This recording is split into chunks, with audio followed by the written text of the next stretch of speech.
इस वीडियो में आप डीएलएड चतुर्थ सेमेस्टर के अंग्रेजी प्रश्न पत्र जो कि वर्ष 2017 में बीटीसी 2013 बैच के समय पूछा गया था देखने जा रहे हैं। दोस्तों, इस वीडियो को ध्यान से देखिएगा क्योंकि चतुर्थ सेमेस्टर में अंग्रेजी एक ऐसा प्रश्न पत्र है जिसमें बहुत ज़्यादा बैक लगती है, तो यह वीडियो आपके लिए बेहद महत्वपूर्ण हो सकता है। नमस्कार दोस्तों, मेरा नाम है नीरज और आप देख रहे हैं करियर बिट यूट्यूब चैनल। अगर आप इस चैनल पर पहली बार विजिट किए हैं तो इसको सब्सक्राइब करते हुए बेल आइकन को प्रेस करना ना भूलें। चलिए दोस्तों, शुरू करेंगे ऑब्जेक्टिव प्रश्न से। पहला प्रश्न पूछा गया था, the origin of direct method is, यानी कि डायरेक्ट मेथड की उत्पत्ति किस देश से हुई थी। इसका सही उत्तर हो जाएगा पहले का ऑप्शन नंबर बी, फ्रांस। दूसरा प्रश्न था, the train was passing dash tunnel. इसको जब आप हिंदी में ट्रांसलेट करेंगे तो इसका अर्थ होगा ट्रेन टनल से हो करके पास हो रही थी। यहाँ पर देखेंगे से हो करके, इसका अर्थ अंग्रेजी में जब आप निकालेंगे तो थ्रू होता है, यानी कि दूसरे का ऑप्शन नंबर सी, थ्रू, इसका सही उत्तर हो जाएगा और पूरा कंप्लीट सेंटेंस बन जाएगा the train was passing through tunnel, यानी दूसरे का सी उत्तर होगा। तीसरा प्रश्न पूछा गया था, सम ट्रेन्स आर रन इलेक्ट्रिसिटी। दोस्तों, इसका अर्थ होगा सम ट्रेन, यानी कुछ ट्रेन्स इलेक्ट्रिसिटी के द्वारा चलती हैं। अब यहाँ पर के द्वारा का जो अंग्रेजी में अर्थ होता है वह होता है बाई, यानी तीसरे का ऑप्शन नंबर ए, बाई, सही उत्तर होगा और कंप्लीट सेंटेंस बनेगा some trains are run by electricity. चौथा प्रश्न पूछा गया था, he was certain dash his success. दोस्तों, सर्टेन के साथ हमेशा ऑफ लगता है, यानी कि वह अपनी सफलता के लिए पूर्ण रूप से आश्वस्त था। He was certain of his success, यानी चौथे का ऑप्शन नंबर बी सही उत्तर होगा। पांचवा प्रश्न था, began is which form of the verb.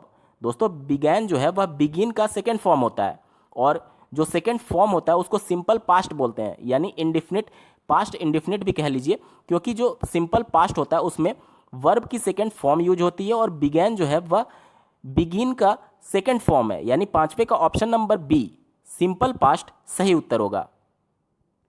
दोस्तों, बढ़ते हैं very short answer type questions के बारे में। छठा प्रश्न पूछा गया था, change the following sentence into simple past. यहाँ पर सेंटेंस आपको दिया गया है, the birds fly in the sky. यहाँ पर देखिए, आपको सबसे पहले वाक्य को पहचानना होता है कि यह किस टेंस में दिया गया है। यहाँ पर देखिए, मेन वर्ब फ्लाई है, उसमें यस या फिर यस नहीं लगा हुआ है, यानी कि ये प्रेजेंट इंडिफिनिट की बात की जा रही है और प्रेजेंट इंडिफिनिट से आपको कन्वर्ट करना है सिंपल पास्ट यानी पास्ट इंडिफिनिट में, और पास्ट इंडिफिनिट में वर्ब की सेकेंड फॉर्म प्रयोग की जाती है। यहाँ पर वर्ब फ्लाई था तो फ्लाई का सेकेंड फॉर्म होता है फ्ल्यू, तो आपका सही उत्तर हो जाएगा सिंपल पास्ट में the birds flew in the sky. सातवां प्रश्न था, combine the following sentence into compound sentence. यहाँ पर देखिए सेंटेंस दिया गया, besides being honest he is gentle, यानी कि ईमानदार होने के साथ ही वह जेंटल भी है। सबसे पहले आपको कंपाउंड सेंटेंस के बारे में जानना होगा। तो कंपाउंड सेंटेंस में जो दो क्लॉज होते हैं, यानी कि जो दो सेंटेंस होंगे वह एक दूसरे से इंडिपेंडेंट होते हैं, यानी कि दोनों सेंटेंस स्वतंत्र होंगे एक दूसरे से और कंजंक्शन के थ्रू एक दूसरे से जुड़ते हैं। तो यहाँ पर पहला सेंटेंस आपका ये हो जाएगा कि ही इज ऑनेस्ट, ठीक है, वह ईमानदार है, और दूसरा सेंटेंस हो जाएगा ही इज जेंटल, ठीक है। लेकिन अब जब आप इन दोनों सेंटेंस को कंबाइंड करेंगे, यानी एक साथ जब आपको लिखना होगा, तो आप बार बार ही इज का प्रयोग नहीं करेंगे क्योंकि वह एक ही करता है। तो उसके लिए आप सिंपली लिख सकते हैं he is honest and gentle. आपका सही उत्तर हो जाएगा he is honest and gentle. आठवां प्रश्न पूछा गया था, combine the following sentence into complex sentence. दोस्तों, यहाँ पर एक सेंटेंस दिया गया है, tell me his birth place, और इसको आपको कॉम्प्लेक्स सेंटेंस में बदलना है। कॉम्प्लेक्स सेंटेंस की ये प्रॉपर्टी होती है कि जो इसमें दो क्लॉज होंगे, यानी जो दो सेंटेंस होंगे उसमें पहला सेंटेंस जो होगा वह इंडिपेंडेंट होगा, यानी स्वतंत्र होगा, और दूसरा जो सेंटेंस होगा या फिर क्लॉज होगा वह डिपेंडेंट होगा, यानी कि एक का अर्थ निकालने के लिए हमको दूसरे सेंटेंस की मदद लेनी होगी, यानी कि वह उस पर आश्रित होगा। तो अब देखिए, इस tell me his birth place को हम लोग कॉम्प्लेक्स में जब बदलेंगे तो सही उत्तर हो जाएगा tell me where he was born. यहाँ पर देखिए दूसरा जो सेंटेंस है ही वाज बॉर्न, इसका अर्थ ये हुआ कि वह पैदा हुआ था, लेकिन ये कंप्लीट सेंटेंस नहीं है, इससे कोई भी अर्थ नहीं निकल रहा, इसका अर्थ कंप्लीट नहीं है। तो इसका अर्थ निकालने के लिए जब हम लोग पहले सेंटेंस पर जाएंगे, टेल मी वेयर, मतलब मुझे बताओ कि वह कहाँ पैदा हुआ था। तो जो दूसरा सेंटेंस है वह पहले सेंटेंस पर डिपेंडेंट है और इस वजह से यह कॉम्प्लेक्स सेंटेंस बोला जाएगा। तो इसका सही उत्तर हो जाएगा, इस सेंटेंस का कॉम्प्लेक्स सेंटेंस हो जाएगा tell me where he was born. 9वां प्रश्न था change the following into present continuous tense. यहां पर सेंटेंस दिया गया है आई राइट ऑल लेटर, ये प्रेजेंट इंडेफिनिट में है और प्रेजेंट कॉन्टिन्यूअस में आपको बदलना है। तो कॉन्टिन्यूअस में जो हेल्पिंग वर्ब होती है वह एम यूज होगा और मेन वर्ब यानी राइट का आईएनजी फॉर्म यूज होता है। तो आपका सही उत्तर हो जाएगा I am writing a letter. 10वां प्रश्न बहुत ही महत्वपूर्ण है, आप ध्यान से देखें। Change the following into simple past और सेंटेंस आपको दिया गया है I have had some tests this week, यानी इसका अर्थ यह हुआ कि मैंने इस सप्ताह कुछ टेस्ट्स कराई हैं। यहां पर देखिए जो हैव है वह प्रेजेंट परफेक्ट की ओर इशारा करता है क्योंकि हैव के बाद वर्ब की थर्ड फॉर्म हैड यूज हुई है, ठीक है। तो जब आपको सिंपल पास्ट में कन्वर्ट करना है तो आपको वर्ब की सेकेंड फॉर्म यूज करनी होगी। तो आपका सही उत्तर हो जाएगा I had some tests this week. आपका सही उत्तर होगा I had some tests this week. 11वां प्रश्न था करेक्ट द फॉलोइंग सेंटेंस। पहला सेंटेंस है he resembles with his brother. Resembles का मतलब होता है के जैसा दिखना। यहाँ पर विथ का जो सेंस है वह रिजेंबल्स में इंक्लूडेड है, तो आपको यहाँ पर विथ लगाने की जरूरत नहीं है और इसका जब करेक्ट सेंटेंस बनेगा तो वह बन जाएगा ही रिजेंबल्स हिज ब्रदर, यानी कि वह अपने भाई के जैसा दिखता है। दूसरा प्रश्न पूछा गया था इसी में ही टॉट टू रवि यस्टरडे। यहाँ पर टॉट के बाद आपको टू लगाने की आवश्यकता नहीं है और सही सेंटेंस बन जाएगा ही टॉट रवि यस्टरडे।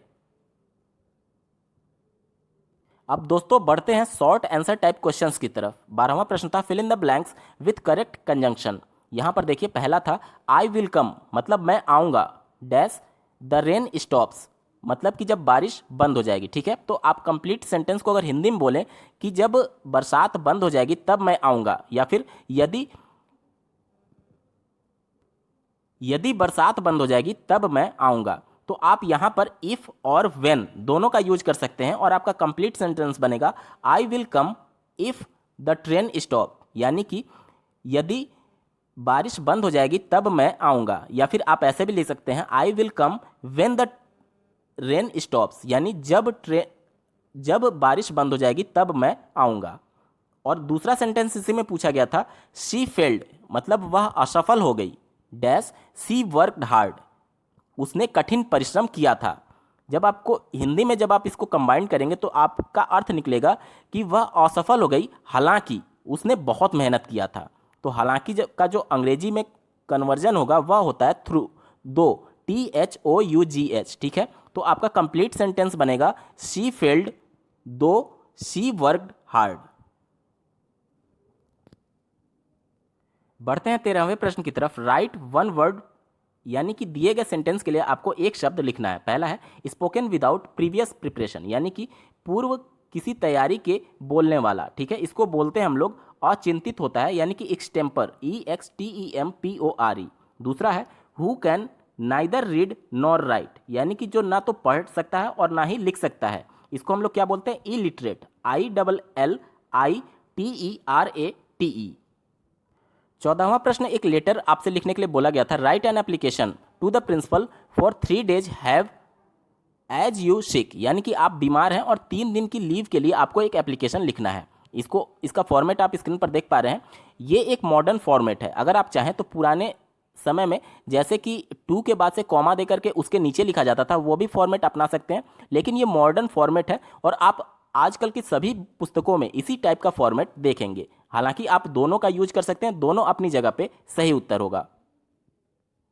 15वां प्रश्न था what do you understand by direct method.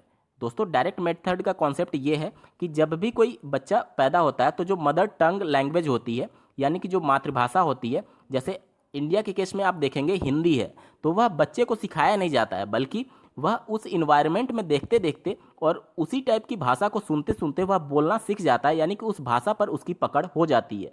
तो डायरेक्ट मेथड में भी यही कॉन्सेप्ट है। इसमें भी इन्वायरमेंट प्रोवाइड किया जाता है कैंडिडेट को और उस इन्वायरमेंट के आधार पर ही वह उस भाषा को, उस लैंग्वेज को बोलना लिखना और सीख जाते हैं। और इसी टाइप का जो एक डायरेक्ट मेथड का जो डिफिनीशन है वो आप कह सकते हैं, direct method is a method of teaching a foreign language specially a modern language through conversation, discussion and reading in the language itself without the use of the people's language. यानी कि हम उस छात्र को कन्वर्सेशन का मौका दें, discussion का मौका दें और रीडिंग का मौका दें। इन सब मौक़ों के बाद वह बिना छात्र के लैंग्वेज को यूज किए हुए उस इन्वायरमेंट के अनुसार, जैसे मदर टंग सीखते हैं बच्चे उसी टाइप से कोई अदर भाषा सीखते हैं, तो इसको हम लोग बोलते हैं डायरेक्ट मेथड। 16वां प्रश्न है, right the merits of communicative approach. Communicative approach का आपको मेरिट लिखना है, उसके क्या फ़ायदे होते हैं वो बताना है, ठीक है।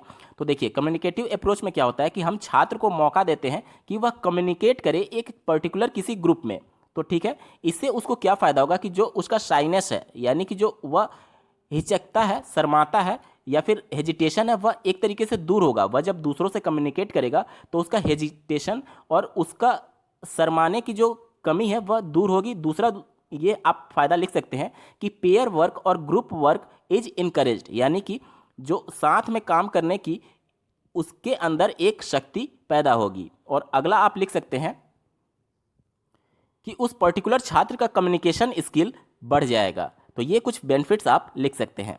17वां प्रश्न पूछा गया था, right a composition on save the earth in about 50 words, यानी कि सेव द अर्थ टॉपिक पर 50 शब्दों में आपको एक कंपोजिशन लिखना है। ये एक सब्जेक्टिव प्रश्न है जिसको आप आराम से बेहतर तरीके से लिख सकते हैं। अंतिम और 18वां प्रश्न था, change the following sentence in indirect speech. यहाँ पर आपको डायरेक्ट स्पीच के 2 सेंटेंस दिए गए हैं और आपको इनडायरेक्ट में कन्वर्ट करना है। पहला है he said comma inverted comma open I सैंग a song. यहाँ पर देखिए आई के बाद सैंग लिखा है, यानी सिंग का सेकेंड फॉर्म, यानी ये पास्ट इंडेफिनिट में है। और जब आप इसको कन्वर्ट करेंगे इनडायरेक्ट स्पीच में तो आपको इसको कन्वर्ट करना होगा पास्ट परफेक्ट में। पास्ट परफेक्ट में जो आपका हेल्पिंग वर्ब होता है वह हैड यूज होगा और उसके साथ वर्ब की थर्ड फॉर्म यूज होगी। तो आपका पहले का सही उत्तर हो जाएगा इनडायरेक्ट स्पीच में ही सेड दैट। आई कन्वर्ट हो जाएगा ही के अनुसार तो हो जाएगा ही, और मैंने बताया कि पास्ट परफेक्ट में हैड यूज करना है। उसके बाद सिंग का थर्ड फॉर्म यानी संग हो जाएगा अ सॉन्ग। तो आपका कंप्लीट सेंटेंस बन जाएगा he said that he had संग ए सॉन्ग। और दूसरे का हो जाएगा, दूसरा सेंटेंस है he said comma inverted comma I have seen the Taj. यहाँ पर देखिए इन्वर्टेड कॉमा वाले सेंटेंस को जब आप देखेंगे तो ये प्रेजेंट परफेक्ट टेंस में है और आपको कन्वर्ट करते समय इसको ध्यान रखना है कि ये पास्ट परफेक्ट टेंस में कन्वर्ट होगा। तो इसका सही उत्तर हो जाएगा ही सेड दैट।